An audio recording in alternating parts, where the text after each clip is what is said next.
ஆண்டவராகிய இயேசு கிறிஸ்துவின் நாமத்தினாலே வார்த்தையும் வாழ்வும் என்கிற இந்த நிகழ்ச்சிக்கு உங்களை வரவேற்கிறேன். எங்களுடைய வாழ்க்கையில் நாங்கள் நினைத்து பார்க்க முடியாத ஒரு தருணம் இது, திட்டமிடப்படாத ஒரு தருணம். ஆனால் இது தேவ சித்தம் என்பதை நான் பூரணமாக நம்புகிறேன். நாளைக்கு அமர்ந்திருக்கிற தெய்வ மனிதருடைய பெயரும் அவருடைய பெயரை நான் உடையவன்கிறதுல நான் கர்த்தருக்கு நன்றி செலுத்துகிறேன். டாக்டர் புஷ்பராஜ் ஐயா அவர்களோடு நாங்கள் இருக்கிறோம். ஜாமக்காரன் பத்திரிகை அநேக கிறிஸ்துவ உலகத்தில் ஒரு விழிப்புணர்வை ஏற்படுத்திய ஒரு தெய்வ மனிதர். கற்றுக்கொள்ள வேண்டிய காரியங்கள் அநேகம் இருக்கிறது. இன்றைக்கி சில மணித்துளிகள் அவர்களோடு கூட நாங்கள் உரையாடலாம் அப்படின்னு இருக்கிறோம். திருமணமான அன்று இரவு நீங்கள் வழக்கமாக பேப்பரில் எழுதி வச்சு குறிப்புகளுக்கு ஜபித்து விட்டு தூங்க போவது வழக்கம்.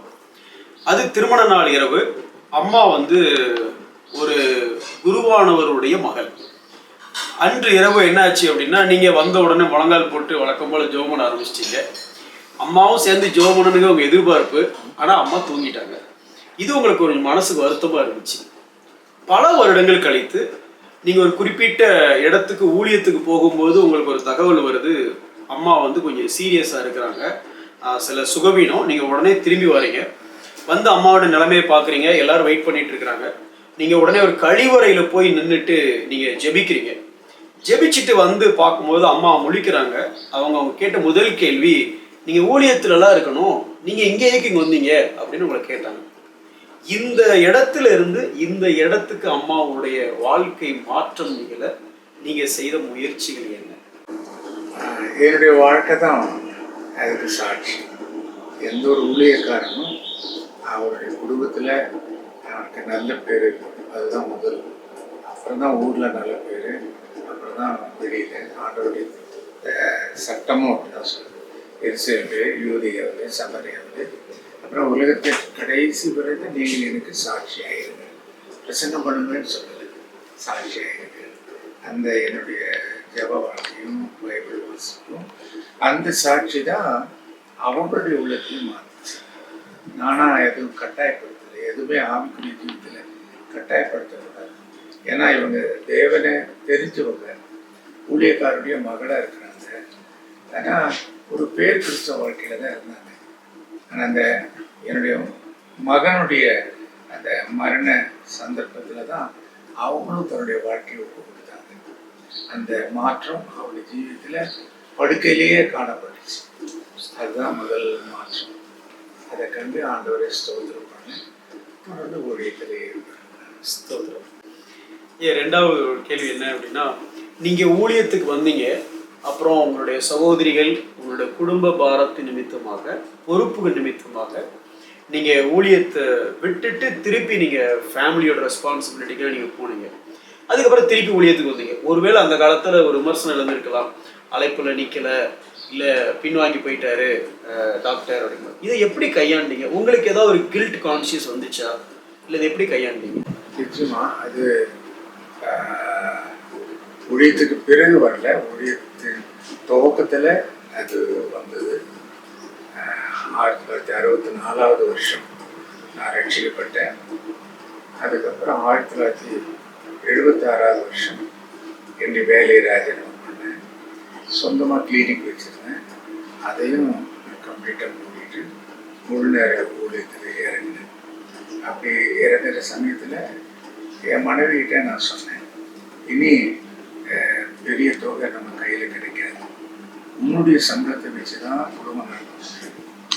அதனால் இப்போ நான் வேலையை விட போகிறேன், உனக்கு அது இஷ்டம்தானா, உன்னால் சமாளிக்க முடியுமான்னு கேட்டேன்.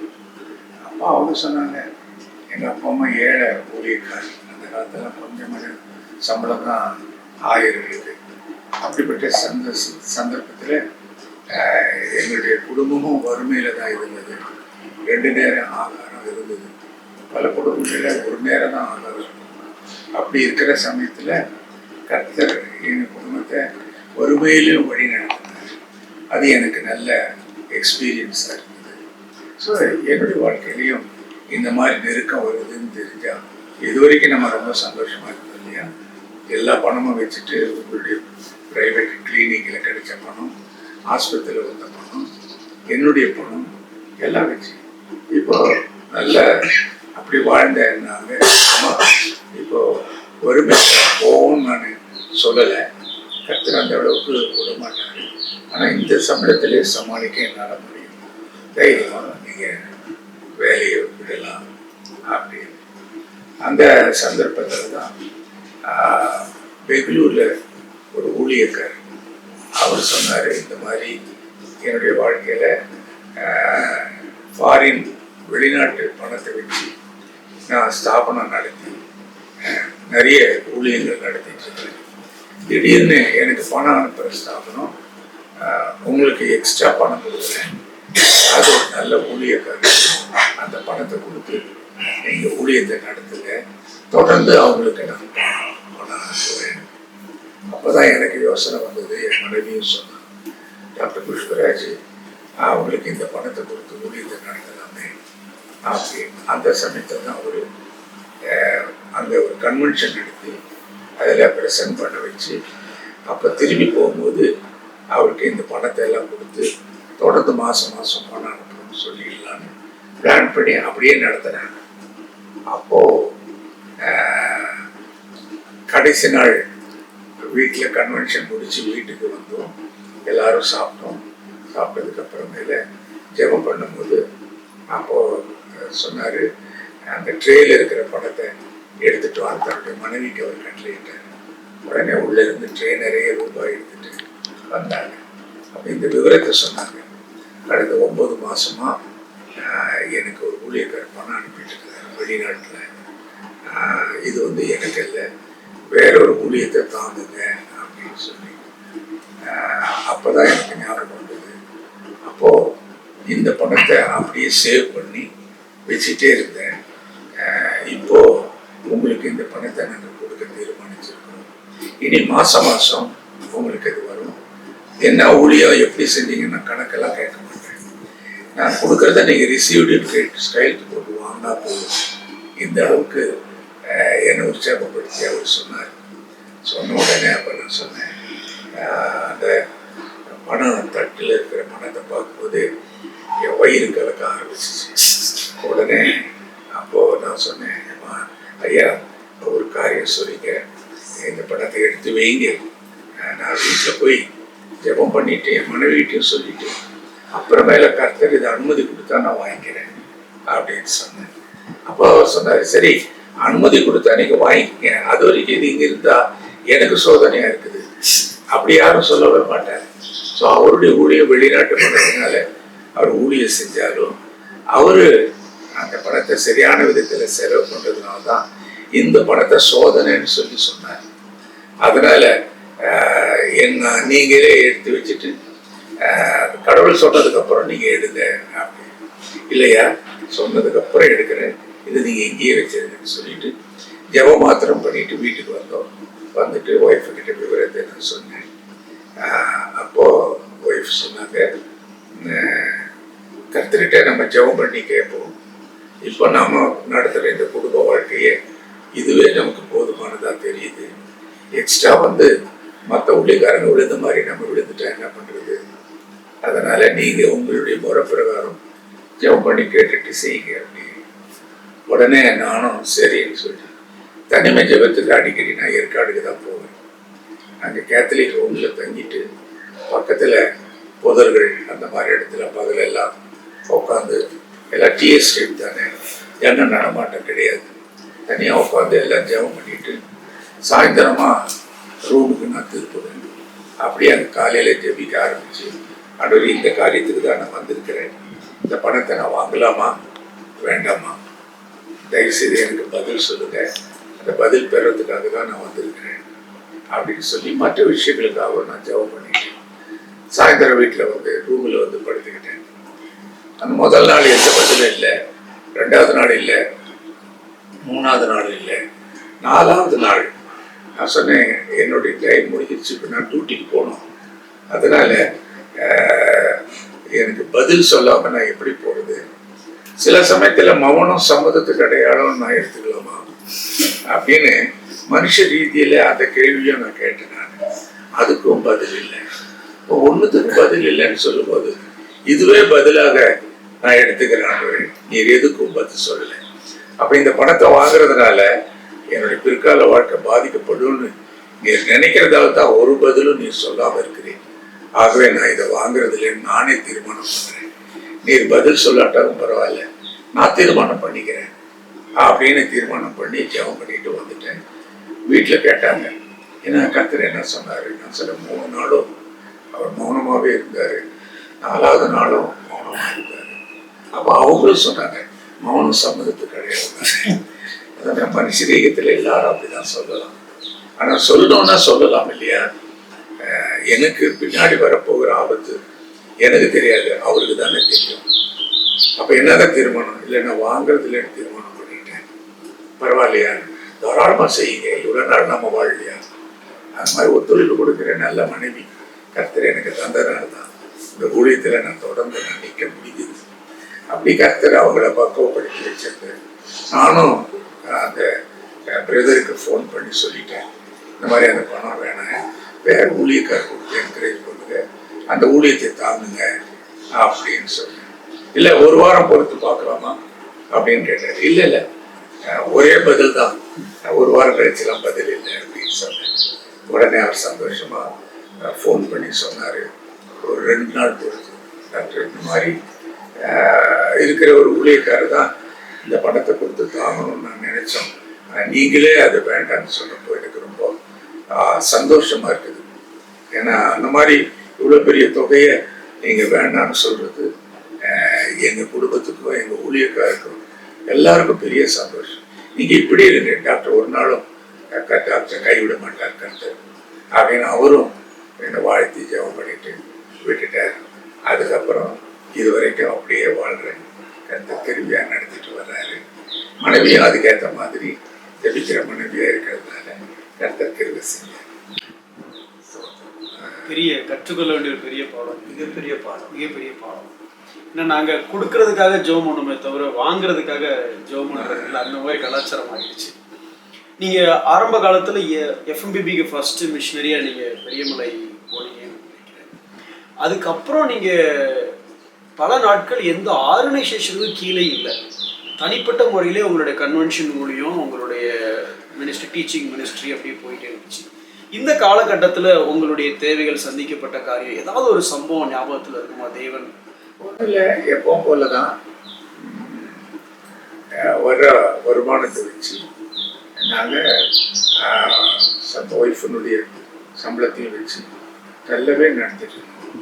பிள்ளைகளை படிக்க வச்சோம். பிள்ளைகள் 2 பேருமே டாக்டருக்கு முடிச்சு இன்னைக்கு அவங்க ஏற்காடில் கிளினிக் வச்சு நடத்திட்டு இருக்கிறாங்க. மருமகளும் டாக்டர், டேனிஷ்பேட்டை பெத்தேல் ஹாஸ்பிட்டல், அவங்க டாக்டராக இருக்கிறாங்க. மகளும் பேரனும் பேத்தியும் 2 பேரும் இன்ஜினியரிங் முடிச்சுட்டு பேத்தி வேலைக்கு செஞ்சுட்டு இருக்கிறாங்க.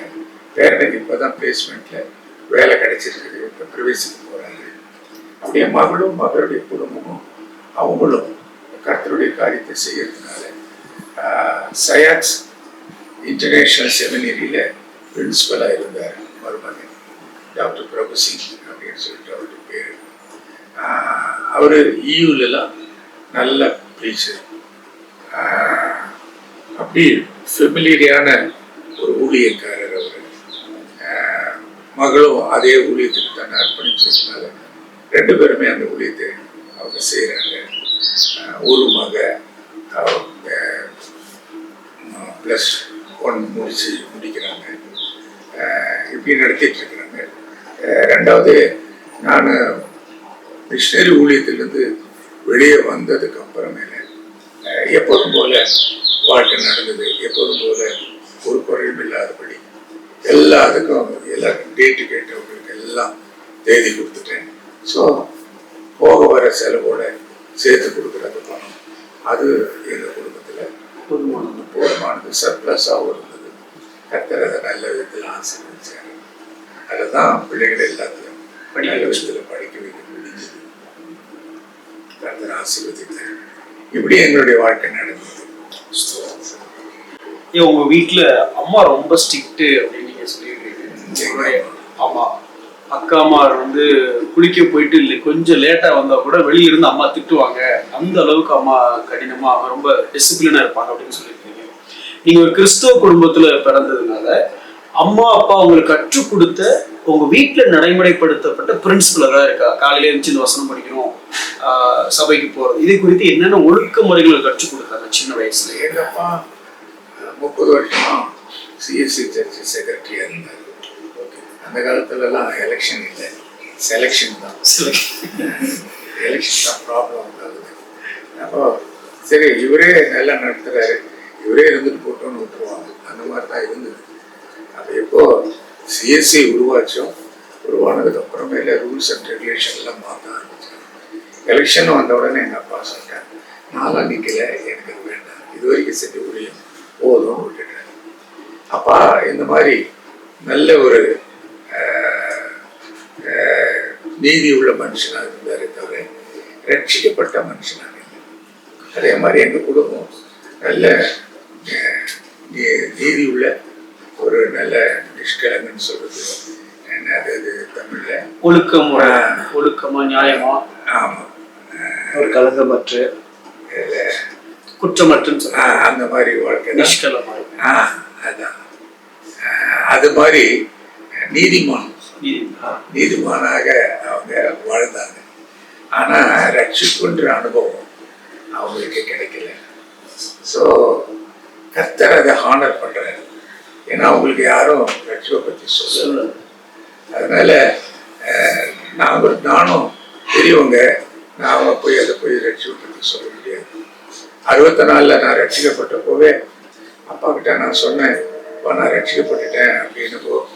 அவங்க அதை ஏற்றுக்கொள்ளலை. எப்பவும் போல போய் வீட்டில் படுத்து போ அப்படின்ட்டாங்க. சம்மதிக்கு ஒத்துக்கல. அவங்க அக்கா அம்மாரும் அதே மாதிரி ஒத்துக்கல. காரணம் என்னன்னா ஒவ்வொரு புது வருஷமும் அந்த பழைய வருஷமும் சேர சமயத்தில் தீர்மானம் எடுப்பாங்க இல்லையா, அந்த மாதிரி தீர்மானத்தில் தான் நானும் எடுப்பேன். இன்னிலிருந்து எந்த சினிமாவுக்கு நான் போக மாட்டேன். அப்போல்லாம் மொபைலில் சினிமா வரலையே, போய் தானே போகணும். அதே பெரிய பாவமாக நினைப்பாங்க. அப்படி இருந்த அப்போ தீர்மானம் எடுத்தேன், இது மாதிரி போய் பேச மாட்டேன் தீர்மானம் எடுத்தேன். அந்த புது வருஷம் பிறந்து தீர்மானம் எடுத்து ஸ்தோத்திரம் பண்ணி வீட்டுக்கு வந்த உடனே மேட்ரி ஷோக்கு போயிடுவேன். ஏன்னா அந்த தீர்மானம் என்னால் உறுதியாக நிற்க முடியல. எனக்கு இந்த புது வருஷம் புது ஃபிலிம் எல்லாம் அப்போதான் வெளியிடுவாங்க, அதுக்கு போயிட்டேன். ஸோ என்னால் அதில் நிலைச்சு நிற்க முடியல. மன திரும்புதலின் உண்மையான மாற்றம் அந்த 64வது வருஷம் வந்த போதுதான் எல்லா காரியத்திலையும் எனக்கு வெறுப்பு ஏற்பட ஆரம்பிச்சது. கர்த்தருடைய காரியம் மாத்திரம் மேன்மை பெற ஆரம்பிச்சது. அப்போ ஆட்டோமேட்டிக்காக ஆவியானவர் எனக்குள்ளே வந்து இதெல்லாம் ஒரு வெறுப்பை உண்டாக்கிட்டேன். ஆட்டோமேட்டிக்காக எனக்கு எல்லாத்தின் மேலேயும் வெறுப்பு வர ஆரம்பிச்சது. கதை புஸ்தகம் வாசிக்கிறது எல்லாத்தையும் நான் நிறுத்திட்டேன். எல்லாம் நாவலெல்லாம் வாசிட்டு நிறைய அடுக்கி வச்சிருப்பேன்.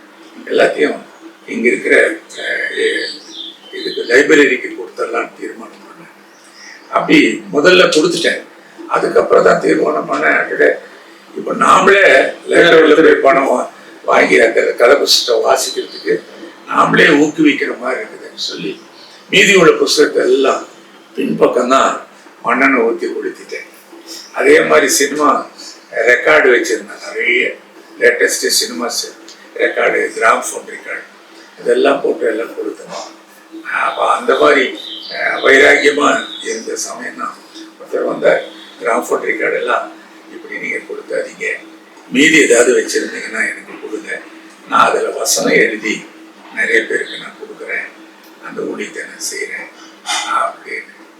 ஒரு பக்கம் நீங்கள் எழுதுவீங்க, அடுத்த பக்கம் சொல்ல அதை தான் நான் ஆணியில் கிழிச்சிடுவேன், கீறிட்டு அதை ஓடாது, அதனால அப்படி தான் நான் கொடுக்குறேன், நல்ல ஒரு திட்டம்னு சொல்லி அத்தனை கிராம்ஃபோனையும் ரெக்கார்டையும் அவருக்கு நான் கொடுத்தேன். இப்படி ஒவ்வொரு காரியத்திலுமே வைராக்கியமாக இருந்து யோசித்து இது கர்த்தருக்கு பிரியமா, கர்த்தருக்கு பிரியம் இல்லையா, யோசிச்சு செஞ்சதுனால ஆவிக்குரிய ஜீவிதத்துல நல்லா வளர ஆரம்பிச்சேன். மெச்சூரிட்டி வர ஆரம்பிச்சது. அப்புறம் தான் 69வது வருஷத்துல ஒரு பெரிய மாற்றம். அப்புறம் பெரிய கன்வென்ஷன்லாம் அழைக்கப்பட்டேன். அப்புறம் நிறைய பேர் ஆவிக்குரிய கேள்விகளை கேட்க ஆரம்பிச்சாங்க. அவங்களுக்கு பதில் சொல்றதுக்கு தான் பத்திரிக்கை ஆரம்பிச்சேன். அது முதல்ல நியூஸ் லெட்டர் தான் ஆரம்பிச்சேன். ஆனா அதே பேர்ல ரிஜிஸ்டர் பண்ணியிருக்கிறாங்க கவர்மெண்ட்ல. அதனால வேற பேரு கேட்டபோது நான் கொடுத்தேன். அன்றைய வாசிச்ச பகுதியில ஜாமக்காரனை ஏற்பாடு செய் அப்படின்னு சொல்லப்பட்டது. அன்னைக்கு டெல்லிக்கு ரிஜிஸ்டருக்காக பேர் அனுப்பணும். உடனே அந்த பேரை எழுதி அனுப்பிச்சிட்டு அன்னைக்கு தான் நான் திருப்பி பார்க்குறேன். இது ஜாமக்காரன் வசனத்துல ஜாமக்காரன் வேலை என்ன அப்படின்னு சொல்லிட்டு இருப்பாரு. அப்படி கேட்கும்போது ரெண்டு காரியம் இருக்குது. ஜாமக்காரன் வாட்ச் டவர்ல மேல காவல் கோபுரத்துல நிற்பாங்க. ஜாமக்காரன் வெளியூர்ல இருந்து வர்ற ஆபத்தையும் ஜனங்களுக்கு தெரிவிக்கணும். உள்ளூர்ல நடக்கிறதையும் அவன் மேல இருந்து கீழே பார்ப்பான், அதையும் ஜனங்களுக்கு அறிவிக்கணும்.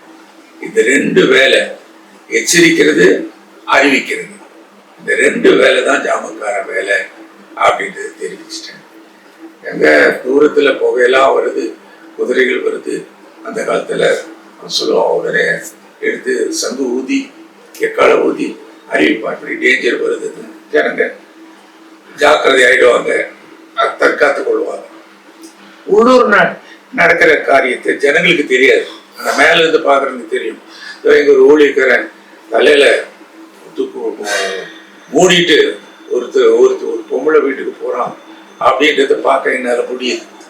உடனே அத அவங்களுக்கு அறிவிப்பேன், இந்த மாதிரி போறது தப்பு, நான் பார்த்தேன், அதனால இதை செய்யாதீங்க அப்படின்னு. அது தேவனுடைய வழி. அது முதல்ல தனிப்பட்ட முறையில் அவங்களுக்கு அறிவிக்கணும், அதுக்கப்புறம் தான் மற்றவர்களுக்கு. ஸோ இந்த மாதிரி தான் இந்த பத்திரிகையை தொடங்கி நடத்த தொடங்கி நிறைய ஊழியக்காரருடைய பேரெல்லாம் அதில் வெளியிட ஆரம்பிச்சு. முதல்ல இன்டைரக்டா எழுதினேன், ஆனால் ஜனங்களுக்கு அது யாரோன்னு கதை பேசுகிறமா நினச்சிக்கிட்டாங்க. அப்புறம் தான் முழு பேரோட எழுதணும்னு தான் எனக்கு. அடா இவ்வளோதானா, அட நம்ம தெரியவே இல்லையே, போன மாசமே எழுதுறாரு ஆனால் புரிஞ்சிக்கலையே. அது மாதிரி ஜனங்களுக்கு தெளிவாக சொன்னாதான் புரியுது. அதனால மற்றவங்க என்ன நினைச்சாலும் சரி, எழுத வேண்டியதை நம்ம தெளிவாக எழுதிடலாம். ஆனால் வேதத்தின்படி அவங்களுக்கு அதை அறிவிக்கணும். உங்களை பற்றி இப்படி கேள்விப்படுறேன். ஸோ எந்த ஊழியக்காருக்கும் நான் இதை அறிவிக்காம பத்திரிக்கையில் நான் எழுதுறதே கிடையாது. முதல்ல நம்ம அறிவிச்சுட்டா எழுதணும். இயேசு கிறிஸ்து சொல்றாரு, சபையில ஒருத்தன் தப்பு பண்ணிட்டான்னா அவனுக்கு தனியா அப்படி கூப்பிட்டு சொல்லு. அவன் அதை கேட்கல அப்படின்னா சபையில இருக்கிற 4 நீதிமான்களை கூட்டிட்டு போய் உட்காந்து பேசு. அப்பவும் அவன் அதை கேட்கல, தொடர்ந்து பாவத்தை செய்யறான் அப்படின்னா மத்தேயுல சொல்றாரு, அவனை பகிரங்கப்படுத்து அப்படின்ற அந்த வார்த்தை எனக்கு தைரியத்தை கொடுத்துச்சு, பகிரங்கப்படுத்து. ஆனா இயேசு கிறிஸ்து நியாயப்பிரமாண காலத்துல வாழ்ந்தார். நியாயப்பிரமாண சட்டத்தின்படி அவரு பேசுறாரு. ஆனா மரித்து உயிர் திறந்ததுக்கு பிறகு புதிய ஏற்பாட்டு சபைக்கு தனி உபதேசம். எந்த உபதேசம் இல்லை. தெசலோனிக்கே சபைக்கு பவுல் எழுதும்போது சொல்ற இதே வார்த்தையை டிக்டோவா சொல்ற, ஒருத்தன் தப்பு பண்ணிட்டான்னா தனியா கூப்பிட்டு பேசு. அவன் கீழ்ப்படியிலன்னா 4 பேரை கூப்பிட்டு பேசு. அப்பவும் அவன் கீழ்ப்படியிலன்னா அவன் உனக்கு அந்நியனாய் இருப்பானாக. அடுத்தது வார்த்தை தான் ரொம்ப முக்கியம். என்றாலும் நீ அவனை பகைக்க வேண்டாம், நீ அவனை வெறுக்க வேண்டாம். அந்த வார்த்தையை உபயோகிக்கிறாரு கத்தோலிக்க பைபிள், வெறுக்க வேண்டாம். அப்போ நம்ம சொல்ல வேண்டியது சொல்லலாம், கேட்கல அப்படின்னா அவனை விட்டு நம்ம, அவன் ஸ்ட்ரேஞ்சர் அப்படின்னாக்கா அந்நியன் மாதிரி. ஸ்ட்ரேஞ்சர்னாக்கா அந்நியன். இப்போ அந்நியன் எப்படி நம்ம செய்வோம், சரி வருவோம், டீ கொடுப்போம், அனுப்பிச்சு விட்டுருவோம். ஆனா சாப்பாடு எல்லாம் போடுறது, அவங்கள படுக்க வைக்கிறது அப்படின்னாக்கா ரொம்ப ரொம்ப நெருக்கமாக இருக்கிறவங்களுக்கு தான் அந்த மாதிரி செய்வோம். சொந்தக்காரங்க அப்படி இருந்தாக்கா செய்வோம். ஆனால் இந்த மாதிரி ஸ்ட்ரேஞ்சராக இருக்கிற ஒருத்தனோட எப்படி பழகிறோமோ அப்படிதான் சபையில் பழகணும். அவனை நம்ம சபை விட்டு விளக்கக்கூடாது. நாமளாவே ஒரு ஆத்மாவை வெளியே தள்ளிட்டு கூடாது. ஏன்னா அவன் திருத்தத்துக்கு சான்ஸ் கொடுக்கணும். நம்ம பிரசங்கத்துல ஜாடமாடியா அவன் பேரை சொல்லிலாம் பேசிடக்கூடாது. அது அவனுடைய உள்ளத்தை பாதிக்க ஆரம்பிச்சிடும். நம்மளை வெறுக்க ஆரம்பிச்சிருவாங்க. வசனத்தை சொன்னாலே அவங்க புரிஞ்சுக்குவாங்க. ஆவியானவர் கிரியை செய்வார். நாம ஒருத்தனை மாற்ற முடியாது. மனுஷன் மற்றொரு மனுஷனை மாற்ற முடியாது. ஆனா கர்த்தர் மனசு வச்சா எப்பேற்பட்ட மனுஷனையும் மாற்ற முடியும். அப்பேற்பட்டவர் தான் நம்முடைய தேவன். அந்த எண்ணத்தோட நம்ம பிரசங்கம் பண்ணோம், சொன்ன ஆலோசனை சொன்னா போதும். அதனால அவன் உனக்கு அந்நியனா இருப்பானாக, அவனை வெறுக்காது இருப்பாயாக என்று சொல்ற. அப்படி ஒரு ஆத்மாவையும் நம்ம வெறுக்காதபடி அவனை நேசிச்சு அவனுக்கு நல்ல விதத்துல சொல்லி நம்ம இவ்வளவு செஞ்சிருக்கிறோம், அவங்க இன்னும் நம்மளை நேசிக்கிறாங்களேன்னு அந்த நேசத்தை அவங்க புரிஞ்சுக்கொள்ளணும். அதுலயே அவங்க குத்தப்பட்டு அவங்க மாற ஆரம்பிப்பாங்க. கொஞ்சம் கடினம் தான், நிச்சயமா கர்த்தர் மாற்றி தருவார்.